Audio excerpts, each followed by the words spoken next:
Eh bien, Nicolas, ça ne va pas l'appétit? Non, non.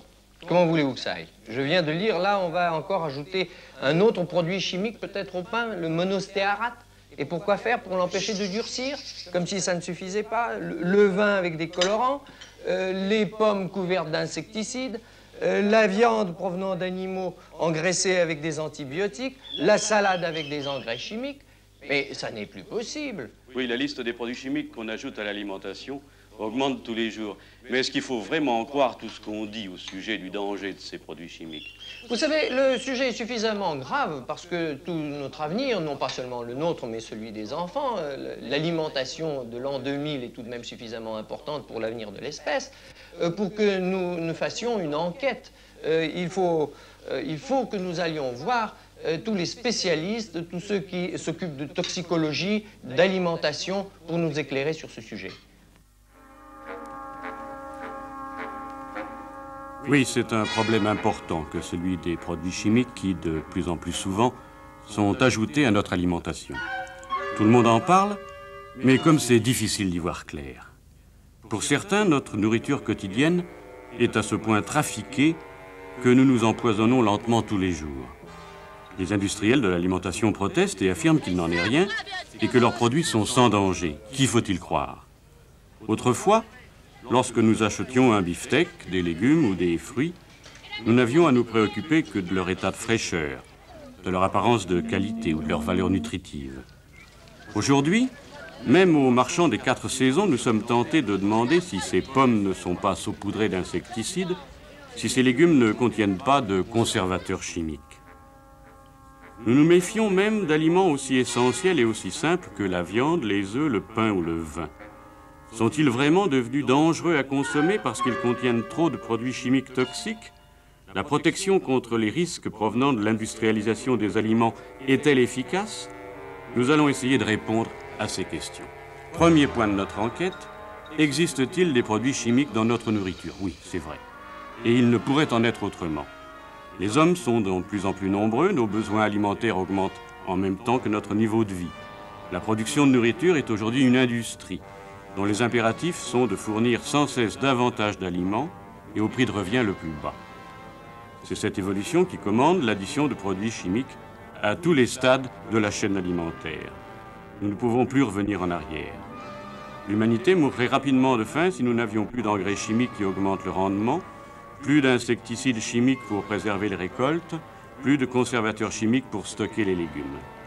Nés dans les cornues des chimistes, les produits de synthèse utiles à l'agriculture ou aux industries de l'alimentation se chiffrent aujourd'hui par milliers. Ils sont fabriqués par tonnes en usine et chaque jour il en apparaît de nouveaux. Et le mouvement continuera, certainement. Sont-ils tous réellement indispensables? Peut-on prouver que ceux que l'on utilise actuellement ne sont pas nocifs? Ce sont les deux grandes questions que chacun se pose.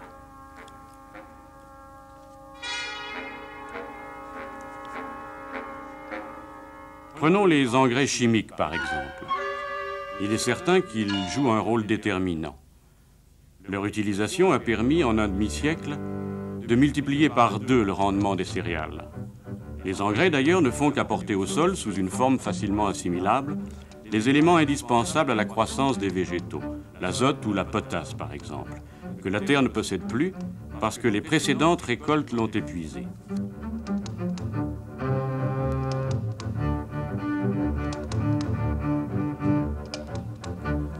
A priori, les engrais ne posent guère de problème. Ce n'est pas le cas des insecticides. Meurtriers pour les insectes, ils sont également dangereux pour l'homme. Ils sont à l'origine de nombreux cas d'intoxication. En théorie, il ne devrait jamais subsister d'insecticides dans les aliments que nous consommons. Ce n'est pas toujours le cas, malheureusement. Souvent, il en reste seulement des traces, trop faibles pour nous empoisonner rapidement. Mais comment savoir si, à la longue, ces traces ne favoriseront pas un trouble plus grave, le cancer par exemple? C'est cela le double problème des additifs chimiques dans l'alimentation. D'un côté, le nombre des produits de synthèse utilisables est tel que des erreurs involontaires ou des fraudes peuvent se produire et provoquer des intoxications immédiates. D'un autre côté, les spécialistes eux-mêmes sont inquiets, car ils ne sont pas toujours certains que même les produits légalement autorisés soient réellement inoffensifs à long terme.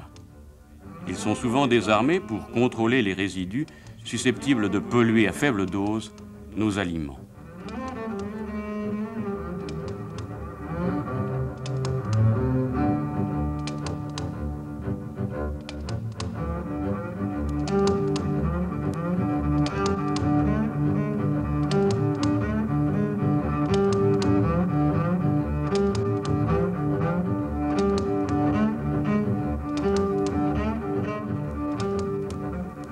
Le danger existe, c'est donc certain. Et c'est probablement pour cela que l'on assiste actuellement à la multiplication de ces magasins spécialisés où sont vendus des produits garantis naturels. Cette garantie est-elle réelle? Ce n'est pas évident, nous le verrons. Mais écoutons quelques réflexions entendues dans ces magasins. Elles traduisent bien la méfiance vis-à-vis de l'aliment chimique.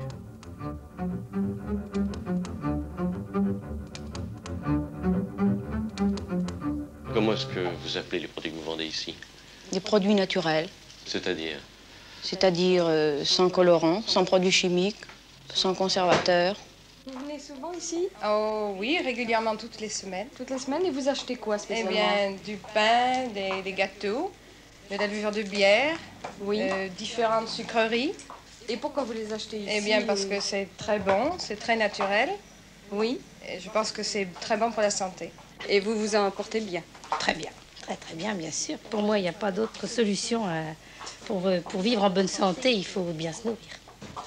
Oh, j'achète des œufs, des yaourts, du beurre, du fromage, de l'hydromel, que mon mari aime beaucoup. Et vous avez l'impression que l'alimentation habituelle des gens maintenant est très mauvaise? Elle est infâme. Elle est infâme. Et j'en passe. C'est ignoble. Rien que quand vous voyez les pommes de terre qu'on ose vous vendre, eh bien c'est insensé qu'on s'empoisonne à longueur de journée. Puis on le sait, ça. Vous avez l'air d'être assez convaincu. Est-ce que vous en parlez autour de vous? Ah, moi, oui, je suis tout à fait convaincue. Oui, certainement, j'en parle autour de moi. Mais vous savez, les gens maintenant se laissent de plus en plus convaincre parce qu'ils sont dégoûtés de ce qu'ils mangent et qu'ils se rendent compte que, il faut quand même essayer de vivre le plus sainement possible. Économiquement, il est impossible de revenir aux aliments dits naturels. C'est au contraire vers une industrialisation encore plus poussée que va notre alimentation.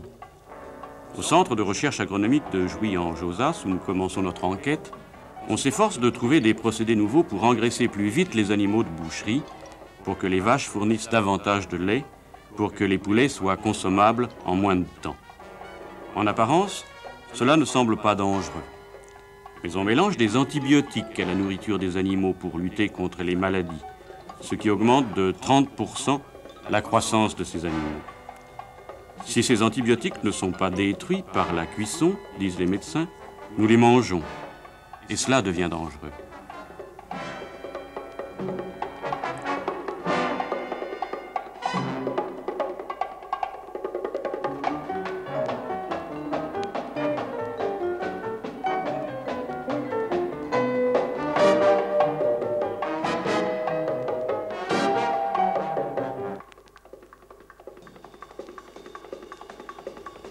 Pour faire grossir plus vite les poulets, on a mélangé des hormones à leur alimentation. Le résultat fut spectaculaire. Mais certains consommateurs en ont subi les conséquences. Leur équilibre hormonal troublé, ils ont failli changer de sexe. Cette adjonction d'hormones est interdite en France depuis 1959. Mais elle reste autorisée dans d'autres pays.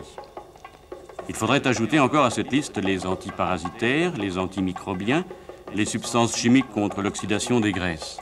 En France, l'utilisation de tels produits n'est autorisée par une commission interministérielle qu'après des essais dans un centre officiel, comme celui de Jouy-en-Josas. Essais destinés à prouver que leur ingestion par les consommateurs n'est pas dangereuse. Mais il faut bien dire que tous les hygiénistes ne sont pas d'accord sur l'absence de risque, surtout à long terme, pour certains de ces produits. Nous avons continué notre enquête par le pain. Il est l'objet de discussions passionnées et certains vont jusqu'à affirmer que le pain d'aujourd'hui est chimique et qu'il faudrait revenir au pain complet et naturel d'autrefois. Que faut-il en penser? Le grain qui arrive par péniche de 250 tonnes vers un grand moulin parisien n'a pas échappé aux obligations d'une production massive et économique. Le blé a poussé sur des engrais. Pour protéger le grain contre les insectes, contre les moisissures, on a utilisé plusieurs produits chimiques. En reste-t-il dans la farine? Oui. La législation française admet qu'on puisse s'en retrouver des doses faibles. Rien d'autre n'est ajouté au moulin pendant les opérations mécanisées, presque automatiques, de broyage, de tamisage, jusqu'à la mise en sac. Après, pourtant, chez le boulanger, la farine reçoit encore des additifs, de l'acide ascorbique par exemple. Pas nocif puisque c'est de la vitamine C. De la levure aussi, chimique mais non dangereuse. On en met pourtant trop bien souvent. Quelquefois aussi, mais clandestinement, car cela n'est pas autorisé, des bromates pour blanchir la pâte. Comment sera le pain de l'an 2000? Pas très différent de celui d'aujourd'hui. Sinon que sa fabrication sera plus industrielle encore. Sur le modèle peut-être de cette boulangerie de l'assistance publique, où toutes les opérations sont mécanisées, du pétrissage de la pâte au façonnage des baguettes et à leur cuisson.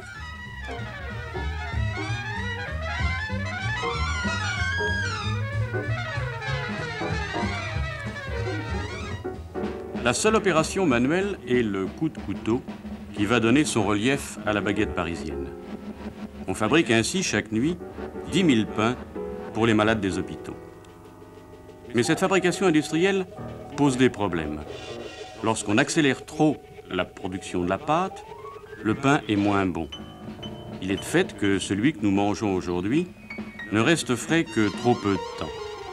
Faudrait-il rajouter du son à la farine pour qu'il soit moins blanc? C'est un autre sujet de controverse. Laissons-le aux jeunes élèves de l'école de boulangerie de Paris qui seront les maîtres boulangers de l'an 2000. Sous la direction de M. Guinet, ils apprennent leur métier. Allez-y, montez le tapis, défournez.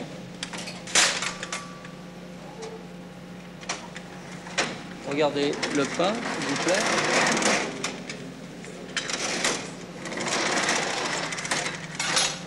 Bien, descendez le tapis. Alors voilà, messieurs, qui est-ce qui a coupé ce pain? C'est vous? Bien, alors vous pouvez constater que votre premier coup de lame est beaucoup trop court par rapport au dernier. Quant à celui-là, vous voyez, ce pain est moins développé parce que le coup de lame n'est pas jeté. Par contre, je pense qu'il est normalement cuit. Qu'est-ce que vous en pensez? La cuisson est bonne. C'est vu? Un progrès est évident dans cette industrialisation de la boulangerie. L'utilisation de plus en plus courante, et de toute façon désormais obligatoire, des fours à chauffage indirect. Ils évitent de mélanger au pain des suies nocives. Ainsi modernisé, le four traditionnel sera encore longtemps utilisé.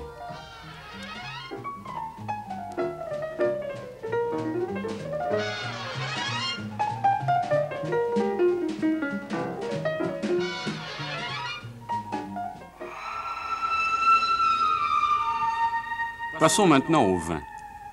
Est-ce vraiment un bain de produits chimiques aussi variés que nocifs, comme on le dit souvent? Nous avons continué notre enquête à Bercy, chez un grand négociant.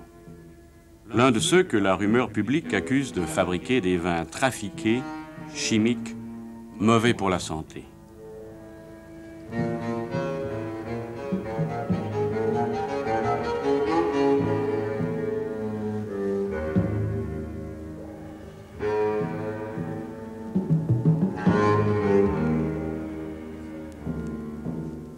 Ici, les vins sont mélangés entre eux dans de grandes cuves à l'aide de vannes commandées à distance par une sorte de machine électronique.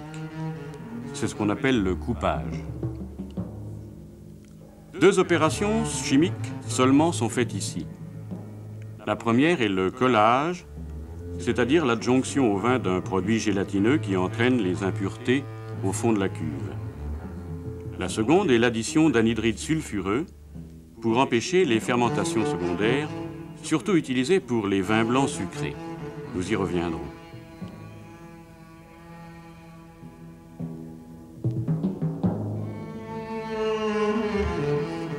directeur technique de ce négociant en vin, nous avons posé franchement la question.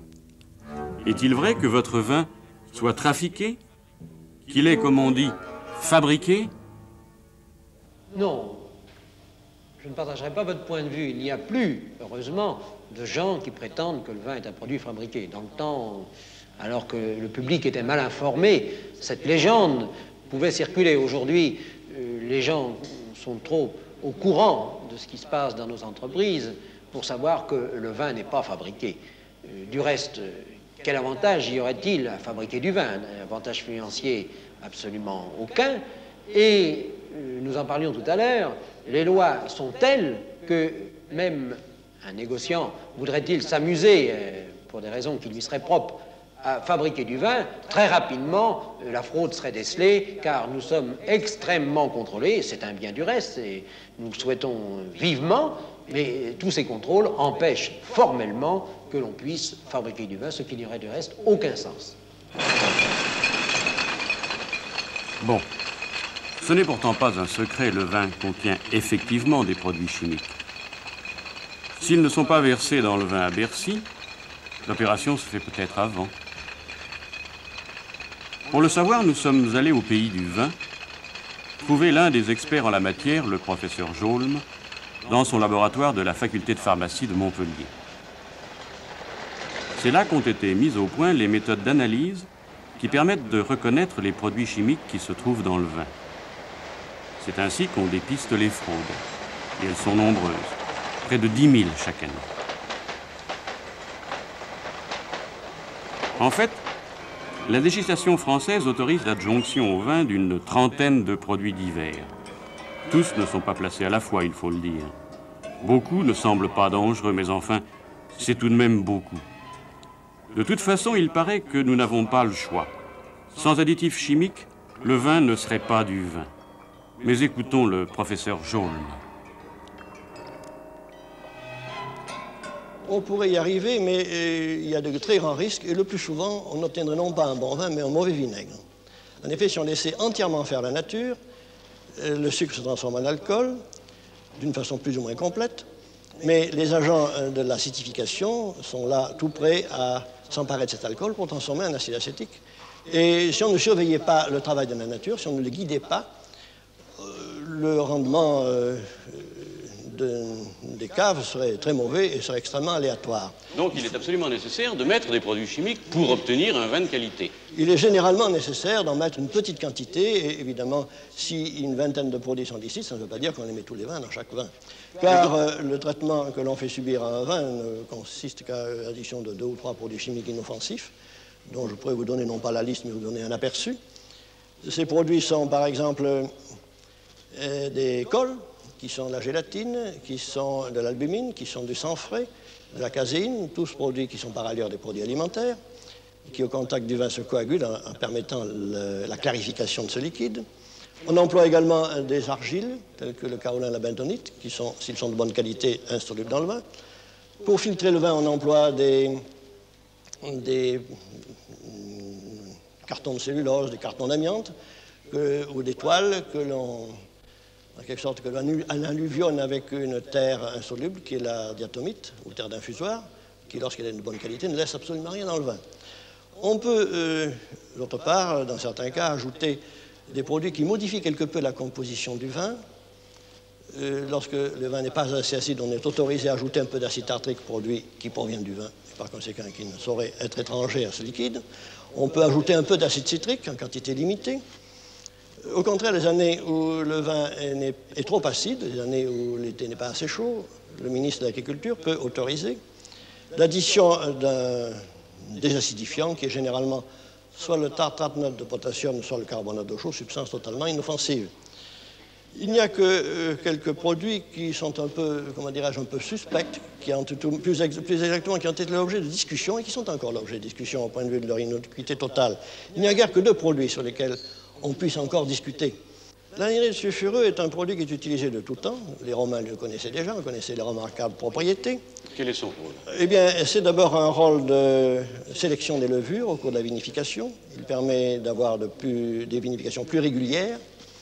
Il permet d'autre part de conserver le vin en luttant, en arrêtant le développement des ferments de maladies. Les deux maladies principales sont la tourne et la piqûre, qui transforment le vin en vinaigre. C'est donc un produit indispensable. C'est comme un produit indispensable. On n'a pas constaté d'activité nocive sur les rats aux doses légales. Donc il est impossible que les consommateurs de vin soient intoxiqués par l'anhydride sulfureux. Ah, sûrement pas. Aux doses légales et aux doses usuelles, encore moins. Bon, et l'autre produit? L'autre produit est le ferrocyanure.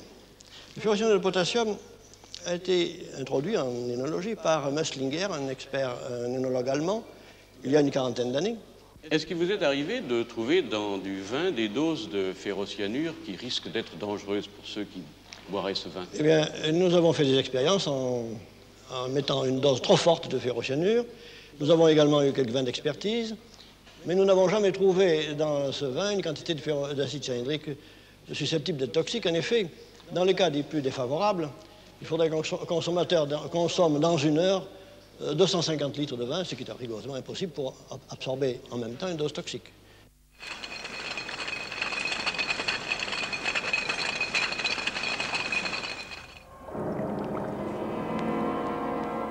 Ce que dit le professeur Jolm, il faut le croire. Mais il faut avouer que cela n'est pas satisfaisant. Il paraît que les hommes de science s'efforcent de trouver des procédés nouveaux de traitement des vins qui permettront de réduire le nombre des additifs chimiques. Le vin de l'an 2000 serait donc moins chimique que celui d'aujourd'hui. Acceptons-en l'augure. Car dans bien d'autres domaines de l'alimentation, la tendance est bien plutôt à l'augmentation du nombre des produits chimiques. L'arrivée des récipients en matière plastique, par exemple, suscite déjà des inquiétudes. On vend en bouteilles plastiques de l'huile ou du vin. Est-on certain que le recul est suffisant pour décider que les traces de plastique qui passent nécessairement dans l'huile ou dans le vin ne sont pas nocives à la longue?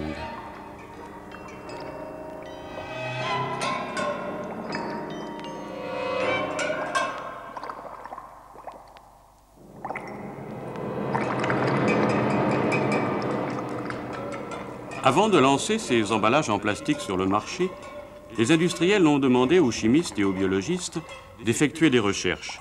Elles ont été menées, par exemple, au laboratoire de l'Institut d'hygiène alimentaire, sous la responsabilité de son directeur, M. Brun. On a choisi, à la suite de ces travaux, des plastiques stables, sans toxicité. Mais il a fallu aussi, comme l'explique M. Brun, se préoccuper des produits utilisés pour fabriquer les plastiques, les adjuvants. Mais il y a eu le problème des adjuvants, d'abord les stabilisants, et c'est surtout sur ce problème-là que nous nous sommes orientés, car ce sont des substances chimiques qui, même à très faible dose, pouvaient entraîner une certaine toxicité s'ils passaient dans l'aliment. Nous avons donc étudié un certain nombre de stabilisants, et parmi eux, nous avons fait un choix, et nous avons gardé celui qui présentait aucun risque. Après des études de plusieurs mois et de plusieurs années sur l'animal, non seulement nous avons étudié la réaction de l'animal à des doses, à l'administration de petites quantités répétées quotidiennement, mais parallèlement, nous avons regardé comment ces produits se métabolisaient pour voir s'ils ne risquaient pas de perturber à un carrefour quelconque des réactions chimiques de l'organisme, ces réactions, les déviant et pouvant directement ou indirectement entraîner un accident. Et les accidents, il faut bien le dire, que nous redoutons le plus, sont des accidents insidieux qui ne peuvent se révéler que plusieurs mois après l'adjonction et l'ingestion, donc. Et comme vous le pensez, ce sont des accidents de cancérogénèse qui nous préoccupent le plus. C'est ça. Ici encore, il faut bien le dire, il subsiste une incertitude. Bien sûr, les fabricants s'entourent de toutes les précautions. On multiplie les analyses et les expériences sur les animaux. Les plastiques ne sont certainement pas toxiques. Mais si leur usage se généralise, si nous absorbons dans l'avenir davantage de ces traces de substances nocives, n'y a-t-il pas à longue échéance un risque? Pour le déterminer, ce risque, pour le mesurer, on étudie sur des générations d'animaux les conséquences de l'absorption d'un produit chimique. Nous avons filmé ces images au laboratoire de l'Institut d'hygiène alimentaire à Paris. D'autres centres de recherche travaillent sur ce même problème du risque à long terme des additifs chimiques. Mais notre enquête nous a montré que ces laboratoires ne sont pas assez nombreux en France. Cette étude sur l'animal réclame des techniques délicates au cours desquelles on observe par exemple l'effet d'un produit sur le cœur ou sur un autre organe isolé, où l'on surveille en permanence l'élimination par les urines des substances étrangères. Tout cela est long, difficile. Pour le fabricant de produits alimentaires, c'est un surcroît de travail, une dépense supplémentaire, une perte de temps. Sommes-nous certains que tous les industriels de l'alimentation s'astreignent à une recherche aussi complète qu'elle devrait l'être avant de lancer un produit nouveau sur le marché? Il est bien difficile de répondre, et d'autant moins que le progrès va très vite. Hier, c'était l'arrivée massive des matières plastiques, demain, ça sera l'atome. À Lyon, nous avons rencontré un industriel qui met au point un procédé révolutionnaire, très efficace. Il permet par exemple d'empêcher la germination des pommes de terre ou des oignons.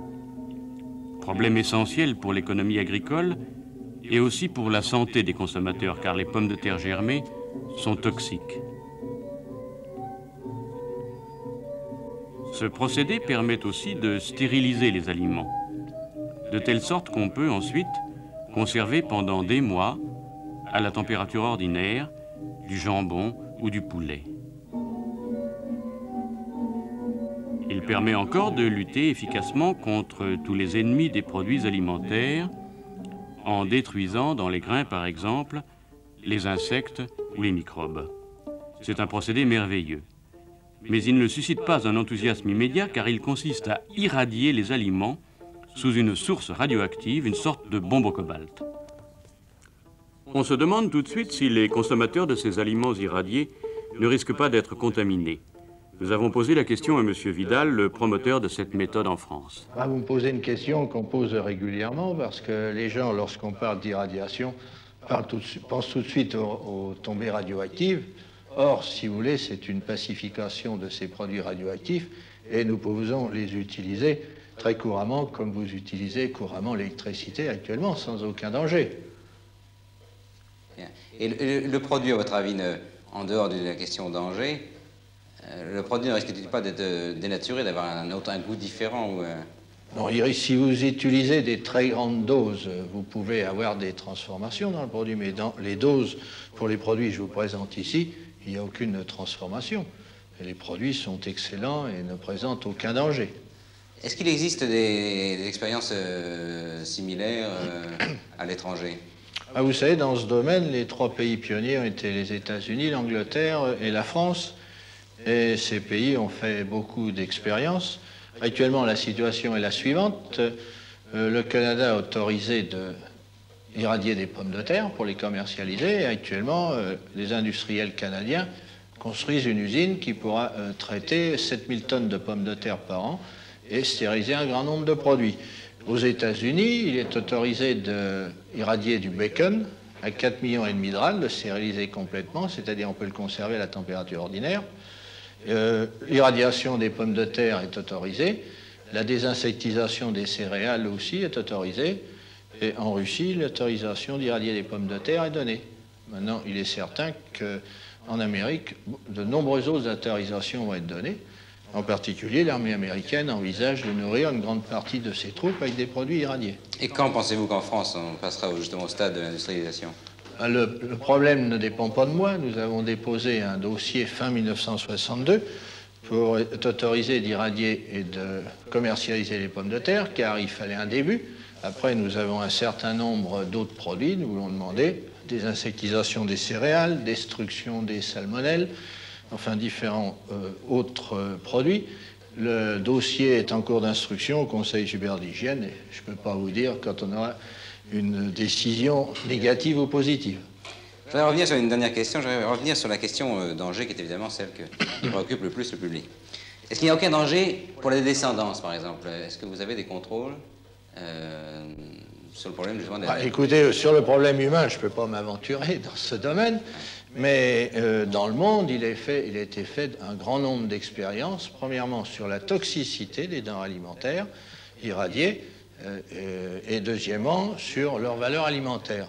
Au point de vue toxicité, il a été nourri des quantités très importantes de rats, de souris, de porcs, de singes pour voir la toxicité. Et depuis au moins 7-8 ans, il a été fait aussi des études sur la nourriture de volontaires nourris par ces denrées.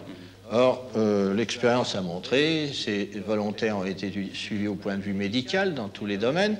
On a commencé d'abord à leur faire consommer pendant 3 mois des diètes à 10% de denrées irradiées. On est allé jusqu'à 100% et on a montré qu'il n'y avait aucun danger. Et toutes les expériences faites sur les animaux montrent également qu'il n'y a aucun danger. L'irradiation des aliments se fait à Lyon dans une installation expérimentale depuis plusieurs années déjà. Les aliments ainsi traités par exposition à une source de cobalt ne conservent aucune radioactivité.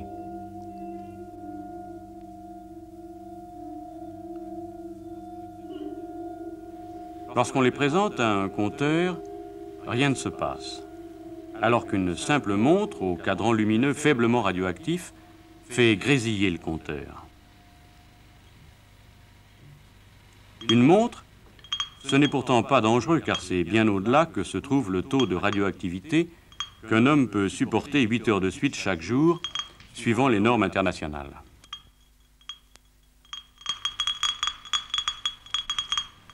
Mangerons-nous bientôt des aliments stérilisés grâce à l'atome? C'est probable. Il faut croire l'expérience menée avec soin qui prouve que cela est non seulement efficace, mais dépourvu de risques. Mais il faut bien avouer que cette perspective, malgré toutes les assurances des hommes de laboratoire, n'est pas très enthousiasmante. Et l'on comprend ceux qui, tournant le dos au progrès et aux lois de la production économique, ne veulent acheter que des aliments qu'on leur garantit naturels.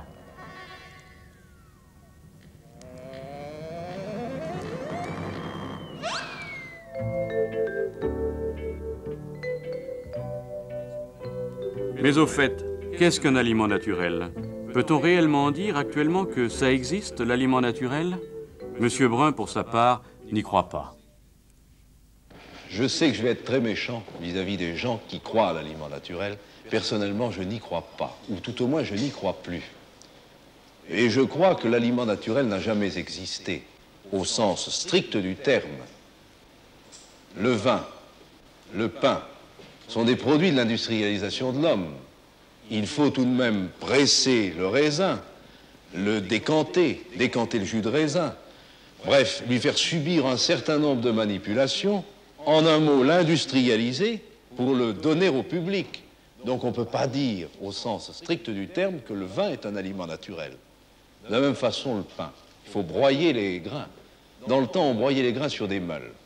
Et dans le temps, j'exagère peut-être un peu, mais bien souvent, le meunier d'autrefois bouchait les trous de ces meules, car il se produisait des trous du fait que bien souvent, en broyant le grain, on avait des pierres qui abîmaient la meule. On bouchait le trou des meules avec du plomb. Et il passait du plomb dans la farine. Si bien qu'on a eu des accidents comme ça de saturnisme avec des farines chargées en plomb par les meules qui étaient bouchées avec du plomb. Ce que je vous dis là est un peu caricatural. Mais l'aliment naturel n'existe pas. Et beaucoup de gens actuellement parlent d'aliment naturel. Je crois que c'est une erreur. Merci pour votre franchise, Monsieur Brun. Mais où en sommes-nous de notre problème, nous les consommateurs? Il serait imprudent de notre part de faire uniquement confiance aux industriels de l'alimentation. Heureusement, il existe une garantie, une protection, c'est la législation sur les additifs alimentaires. Le service de la répression des fraudes, qui dépend du ministère de l'Agriculture, est chargé de faire appliquer cette législation.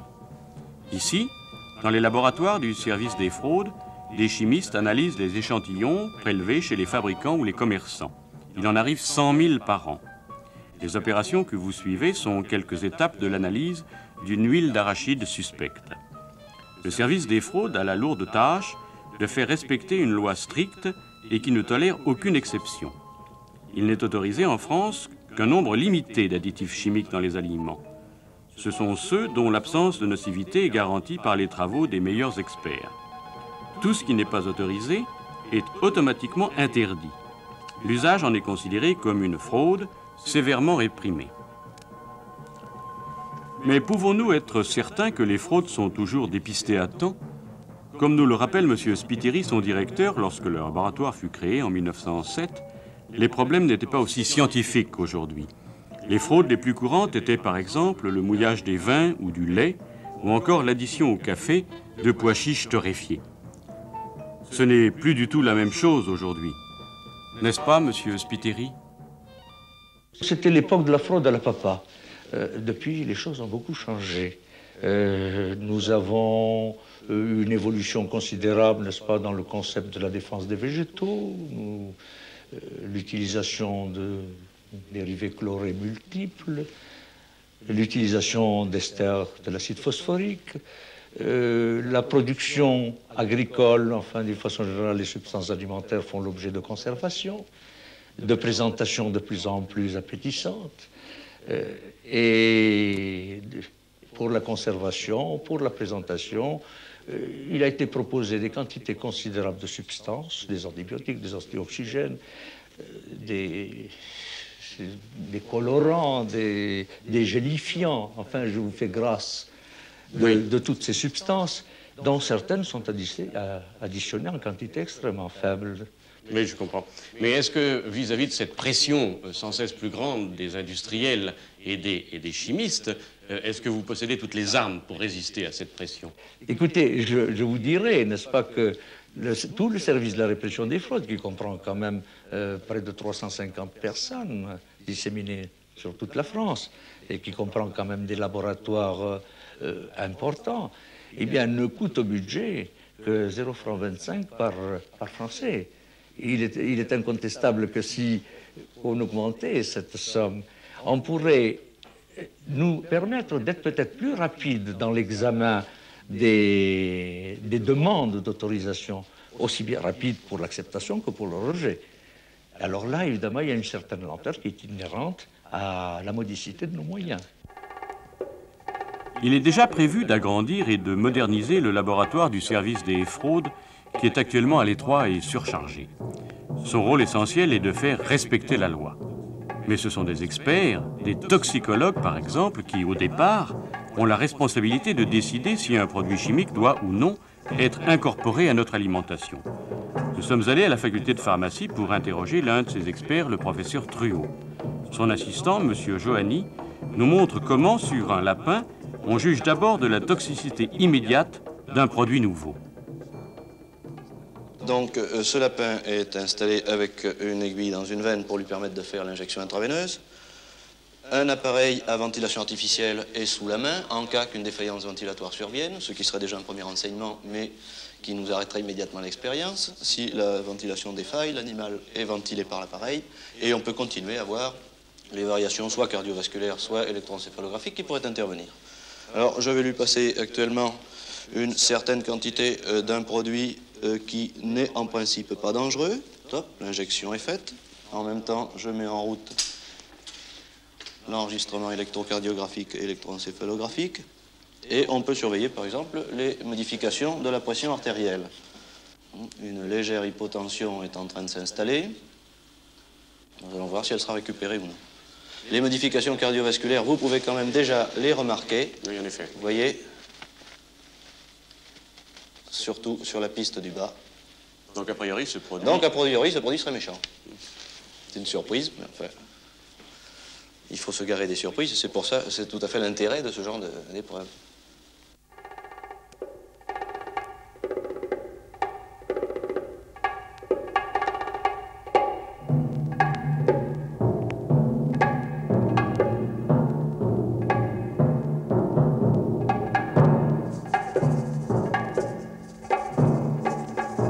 Si le produit a passé ce premier cap, s'il n'a pas montré de toxicité au cours d'expériences répétées sur divers animaux, on entreprend alors toute une autre série de recherches pour juger de son danger à long terme. Et bien entendu, surtout de l'activité qu'il pourrait présenter dans le domaine du cancer, comme nous l'explique le professeur Truot. la première démonstration d'effet cancérogène d'une matière colorante, au moins chez l'animal, a été faite sur un produit qu'on appelle le jaune de beurre, qui se rattache à la série des azoïques. Eh bien, dans certains pays, il était utilisé. Et ceci justifierait, dans une certaine mesure, la crainte que vous venez d'exprimer. Mais en France, on ne l'avait pas employé, car déjà les hygiénistes, en considérant sa formule et certains effets sur la cellule, considéraient que c'était un produit dangereux. C'est ça. Mais on a vu sur le plan des médicaments thérapeutiques des problèmes comme celui, par exemple, de la thalidomide. Est-ce que ça ne risque pas de se produire aussi en ce qui concerne les additifs chimiques dans l'alimentation? Si l'on effectue les expérimentations selon les critères qui ont été définis dans des protocoles qui ont même été publiés en France au journal officiel, eh bien, ce risque est exclu, puisqu'il est recommandé d'effectuer des essais sur des animaux gravides et d'attacher la plus grande attention à observer les petits, leur vitalité, leurs éventuelles malformations et d'autres phénomènes de nocivité. C'est-à-dire qu'avant d'autoriser un produit, vous faites donc une expérimentation sur l'animal qui s'étage sur plusieurs générations d'animaux, n'est-ce pas? Absolument. Et qui s'étage et qui est effectuée également sur plusieurs espèces animales. Et cette expérimentation est très délicate car elle concerne toute une série d'aspects, aspects pharmacodynamiques, aspects biochimiques, détermination des modifications sanguines, altération histologique, considération des fonctions de reproduction, de la vitalité des petits, comme je viens de le dire tout à l'heure, et considération également des effets cancérogènes éventuels, c'est-à-dire de la production de tumeurs. Donc on peut dire que le toxicologue, pour l'instant, est une barrière efficace contre le danger possible résultant de l'introduction de produits chimiques dangereux dans l'alimentation. C'est-à-dire qu'il faudrait donc, face à la poussée de la chimie, augmenter l'armement préventif, en quelque sorte. Si vous me permettez de faire une comparaison, au siècle dernier, lorsque ce citoyen du monde que fut Pasteur a découvert le danger des bactéries, eh bien, dans le domaine alimentaire spécifiquement, on a accordé une très grande importance au contrôle microbiologique des aliments. Et on a fondé toute une série de laboratoires pour effectuer ce contrôle. Eh bien, il faudrait qu'il en soit de même dans le cas du contrôle des agents chimiques ajoutés aux aliments, parce que leurs dangers, pour être plus insidieux, moins spectaculaires, si vous voulez, n'en sont, à mon avis, certainement pas moins graves. Pour assurer une protection plus efficace du consommateur, il faudrait donc un armement meilleur, davantage de laboratoires. Ce jeune homme qui paraît se promener va nous conduire vers un autre système de protection contre le danger chimique. Suivons-le. Bonjour monsieur, vous désirez quelque chose? Oui, je voudrais des sucettes. Des grandes? Des grandes, oui, de préférence. Alors voici ce que j'ai. J'ai celle-ci à 150 et celle-ci à 120. Eh ben, je vais vous prendre les deux. Merci. Au revoir, madame. Monsieur? Madame, je voudrais des sucettes. Oui, combien vous en faut? J'en voudrais 10 en tout. Je voudrais 4 de celles-ci. 4 comme ceci. Est-ce que vous avez autre chose comme sucette? Oui, aux cerises, à l'orange, au faux fruits. Et bien, vous en aurez 6. Voilà, monsieur.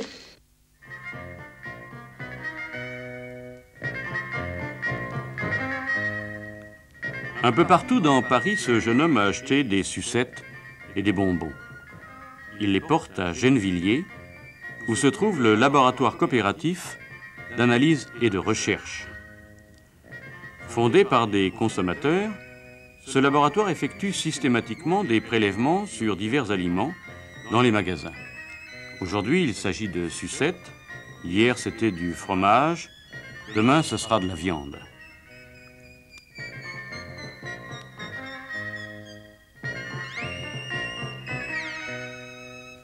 Une équipe de chimistes travaille ainsi en dehors de toute pression des fabricants, sans être reliée à aucun organisme officiel, pour vérifier si nos aliments ne contiennent pas de substances nocives.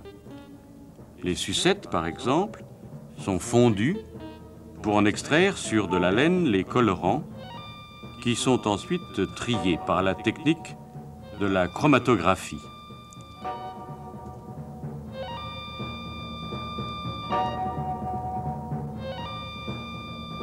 Cette technique consiste à imbiber un papier buvard d'un mélange des divers colorants. Chacun d'eux s'étale de façon particulière, ce qui permet à la fois de les séparer et de les identifier.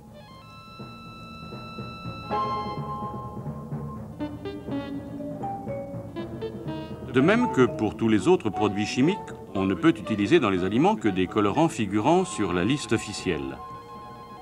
La fraude est donc facile à mettre en lumière. C'est ce qui s'est produit à Gennevilliers, où l'analyse des échantillons de sucettes a mis en évidence dans plusieurs cas la présence de colorants interdits. Lorsque les chimistes du laboratoire coopératif découvrent une telle fraude, ils publient leurs conclusions, de façon aussi large qu'ils le peuvent. Ils ne disposent d'aucun pouvoir pour agir sur les fraudeurs, mais déjà, le seul fait que leur laboratoire existe est un frein efficace contre l'intrusion croissante de produits chimiques dans notre alimentation. Comme va nous le dire M. Custeau, le directeur du laboratoire, cela est particulièrement important lorsqu'il s'agit de la santé des enfants.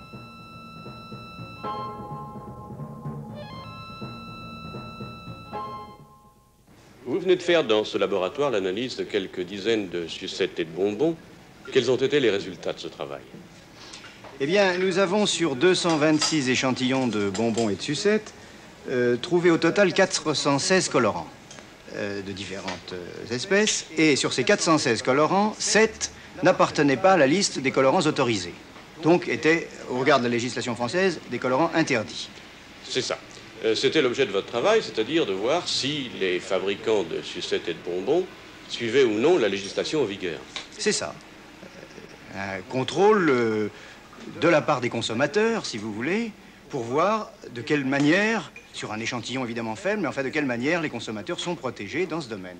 Vous ne représentez donc aucun organisme officiel, vous êtes le représentant de tous les consommateurs. En quelque sorte, notre laboratoire est en France le seul qui travaille pour le compte exclusif des associations de consommateurs et qui se préoccupe en leur nom de savoir si le degré de protection qui leur est assuré est suffisant. C'est ça. Alors quels sont les grands problèmes que vous cherchez à élucider? Eh bien, l'un de ces grands problèmes est incontestablement celui des répercussions du progrès technique sur notre alimentation moderne.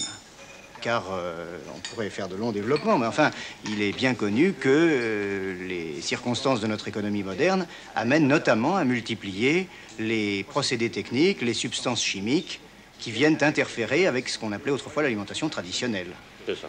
Et les colorants constituent un exemple de cela. C'est ça. Les colorants sont particulièrement graves, pourquoi? Les colorants ne sont pas particulièrement graves. On peut dire que parmi les substances ajoutées, ce sont d'abord les plus visibles, et pour cause. Et qu'en second lieu, elles ont fait l'objet, je crois, des travaux les plus poussés, notamment du point de vue des problèmes de cancérisation. Et on peut dire que, d'une façon générale, c'est très vraisemblablement le secteur où le consommateur français et même le consommateur de tous les pays est le mieux protégé. Mais nous avons tout de même voulu nous en assurer d'une part, et d'autre part porter attention aux bonbons et aux sucettes, c'est-à-dire à quelque chose qui est destiné tout de même aux enfants, par conséquent à une catégorie particulièrement intéressante et digne d'intérêt de la population. En ce qui concerne l'ensemble de la question, l'ensemble des additifs chimiques dans l'alimentation, est-ce que la France a une situation particulière, bonne ou mauvaise, par rapport aux pays étrangers? Écoutez, c'est là une question sûrement très controversée. Il est d'usage, et nous sommes amusés à faire une petite collection de ce que l'on dit dans les différents pays de la législation de ce pays considéré. Eh bien, la phrase est toujours la même. Dans notre pays où la protection du consommateur est meilleure que partout ailleurs, etc., etc. La France n'échappe pas à cette règle, c'est-à-dire que les affirmations y sont souvent optimistes. À notre avis, la réalité est un peu moins brillante, sans qu'on puisse dire qu'elle soit catastrophique. Mais enfin, la France qui était en 1905, enfin au début de ce siècle, incontestablement à l'avant-garde dans ce domaine, a perdu un certain nombre de positions au profit de pays qui ont soit une législation plus stricte, comme ça semble être le cas de la récente législation allemande, soit surtout peut-être un contrôle infiniment mieux assuré, comme c'est le cas par exemple de la Suisse, où, je me permets de le rappeler, les résultats des laboratoires officiels, bons ou mauvais, sont régulièrement publiés dans des journaux dont le public peut prendre connaissance, ce que nous n'avons cessé de demander pour la France. Vous pensez donc qu'il faut encore faire un effort et qu'il faut rendre la réglementation encore plus stricte qu'elle ne l'est à l'heure actuelle? Je le crois, et je crois surtout qu'il faut donner aux services de contrôle dont l'activité est extrêmement méritoire, des moyens matériels infiniment plus importants que ceux dont ils disposent actuellement. Mais est-ce qu'on peut dire que les fabricants de produits alimentaires ont tout de même une conscience de ces problèmes et qu'ils font en général ce qu'il faut pour qu'il n'y ait pas de problème sanitaire ou d'hygiène? Je crois que cette question a deux aspects. Sur le plan moral, il est certain qu'ils ont conscience de leur devoir. Sur le plan technique, je dirais c'est plus inégal. Car certains fabricants peuvent avoir de très bonnes intentions, mais ne pas disposer des moyens techniques de les mener à exécution. Et notamment, je crois que s'il y avait un peu plus de laboratoires bien outillés dans l'industrie alimentaire française, ce serait certainement un pas en avant. Mais je crois aussi qu'il n'y a pas qu'une question ni d'intention, ni même d'efforts concrets de la part des industriels. Il y a aussi cette pente naturelle qui amène l'industrie alimentaire à aller de plus en plus vers les produits chimiques ajoutés, les traitements nouveaux insuffisamment connus, et que dans ce domaine-là, incontestablement, il y a besoin d'un contrepoids que l'organisation des consommateurs se préoccupe de réaliser. Voilà, notre enquête est terminée. Elle aura probablement rassuré les uns et inquiété les autres. Mais il faut aussi justifier notre titre.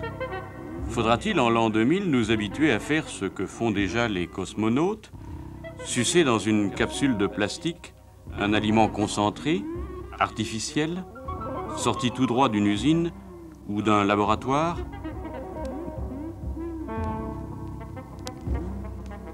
Non, il ne semble pas. Pas plus que nous ne serons obligés, comme certains l'ont avancé un peu vite, de manger des chlorelles. Ces algues qui poussent très rapidement dans de grands bacs et dont on sait déjà faire de la poudre dont la valeur nutritive équivaut à celle de la viande.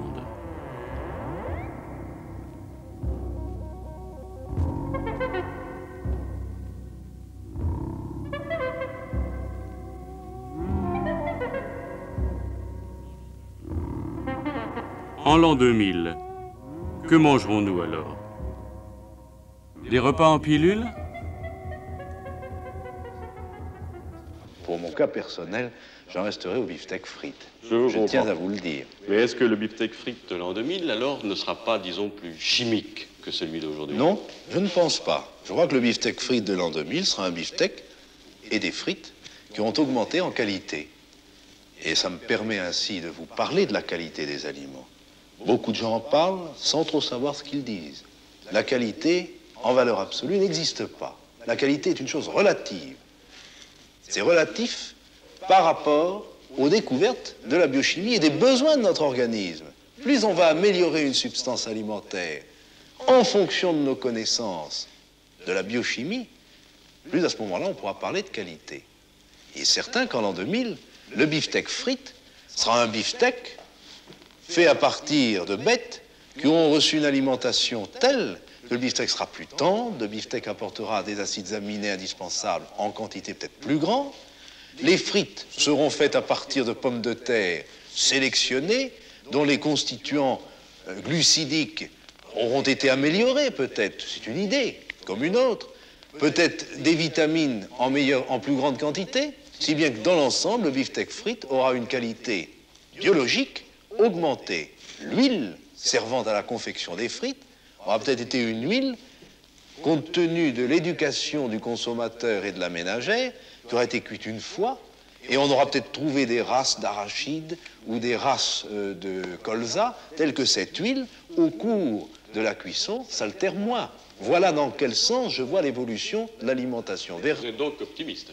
Oui, je suis optimiste, très optimiste.